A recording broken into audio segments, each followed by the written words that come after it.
A man decides after 70 years that what he goes there for is to unlock the door.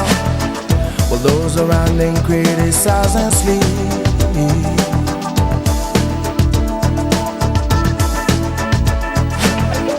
Through a fractal on a breaking wall, I see you, my friend, and touch your face again.